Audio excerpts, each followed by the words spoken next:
আবার আসিব ফিরে, আবার আসিব ফিরে ধান সিঁড়িটির তীরে এই বাংলায়।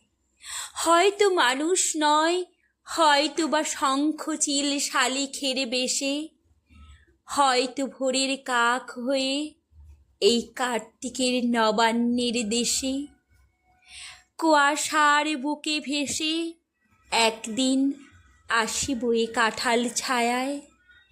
হয়তো বা হাঁস হব, কিশোরীর ঘুঙুর রহিবে লাল পায়, সারাদিন কেটে যাবে কলমির গন্ধ ভরা জলে ভেসে ভেসে।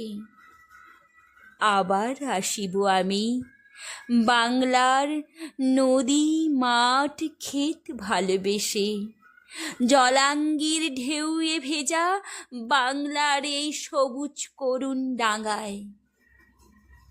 হয়তো দেখিবে চেয়ে সুদর্শন উড়িতেছে সন্ধ্যার বাতাসে, হয়তো শুনিবে এক লক্ষ্মী পেঁচা ডাকিতেছে শিমুলের ডালে, হয়তো খইয়ের ধান ছড়াতেছে শিশু এক উঠানের ঘাসে, রূপসার ঘোলা জলে হয়তো কিশোরে এক সাদা ছেঁড়া পালে ডিঙা বায়।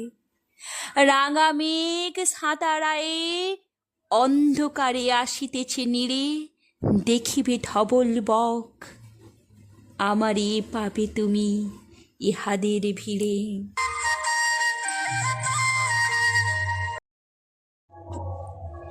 বাংলার মুখ আমি দেখিয়াছি, বাংলার মুখ আমি দেখিয়াছি, তাই আমি পৃথিবীর রূপ খুঁজিতে যাই না আর।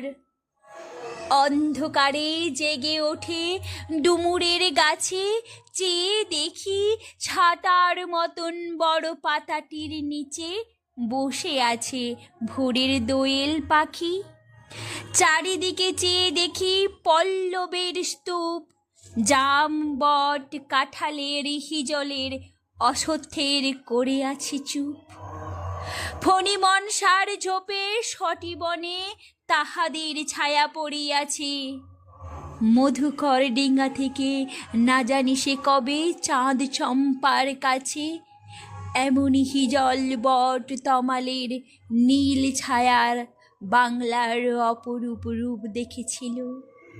বেহুলাও একদিন গাঙ্গুরের জলে ভেলা নিয়ে কৃষ্ণা দ্বাদশীর জ্যোৎস্না যখন মরিয়া গেছে নদীর চড়ায়, সোনালি ধানের পাশে অসংখ্য অশ্বত্থ বট দেখেছিল।